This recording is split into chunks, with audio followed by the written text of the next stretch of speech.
The Philippines is an archipelago composed of more than 7,100 islands. The island province of Cebu is one of them.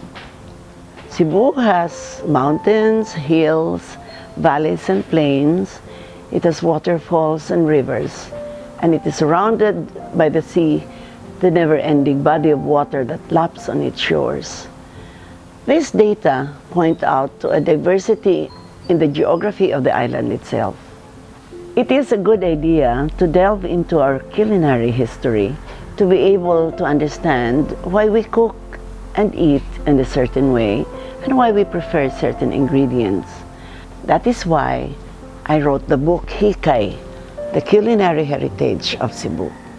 The word Hikay is a Cebuano word which means to prepare food.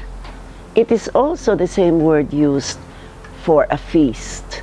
So you see, the word Hikay is both a verb and a noun. Cebuano cooking is uncomplicated. It is frugal and honest, and most of all, fresh. To describe Cebuano cooking is to describe the Cebuano, who is honest, frugal, and straightforward with a penchant for freshness.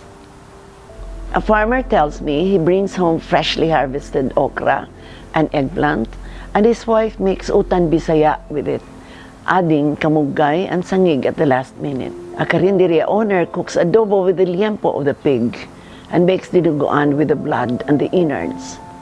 Nothing is wasted by the frugal Cebuano. A venerable old lady talks about the dishes that she learned when she was a young girl and still marvels at the intricacies of the foreign food prepared in the old kitchen. Most Cebuano dishes have ginger in them. There's ginger in tinua, in kinilaw, in basuy, in utan bisaya, in caldereta, in puchero, and even in putumaya. This penchant for ginger shows us how Cebuanos do not like langsa, or the taste of unfreshness in meats and fish.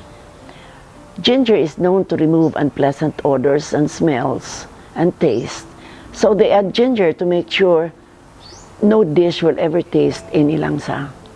When I researched for the book, I learned so much while talking to carinderia owners, grandmothers, fishermen and farmers, and ordinary housewives.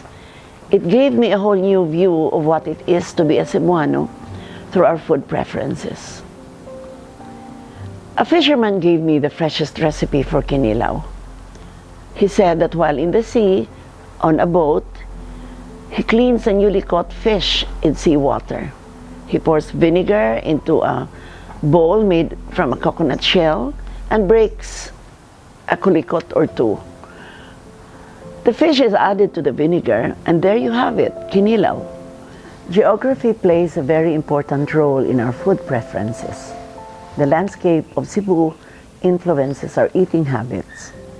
The people living in the mountains will have dishes featuring meat from wild and domesticated animals, as well as plants growing in the cool mountain air.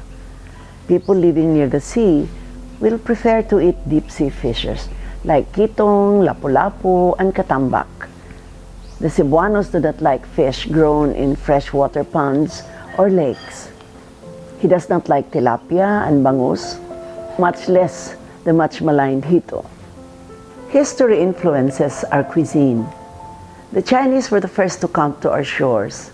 They have been here for the longest time, and all over the Philippines, we have appropriated to ourselves pancit and lumpia as Filipino dishes. Cebu claims the Swedish pork stew humba as a Cebuano dish and has corrupted the name to humba. The Spanish presence since the 16th century gave us Valenciana, morcon, and embutido. The Americans who came late in the 20th century graced our tables with cakes and ice cream, macaroni, and burgers. The Japanese occupation was a mere 4 years, but was so traumatic for us Filipinos that it took us until the mid-21st century to make us like sushi and tempura. So you see, geography and history do influence the way we eat and the way we cook. Buy the book and learn more about Cebuano cooking.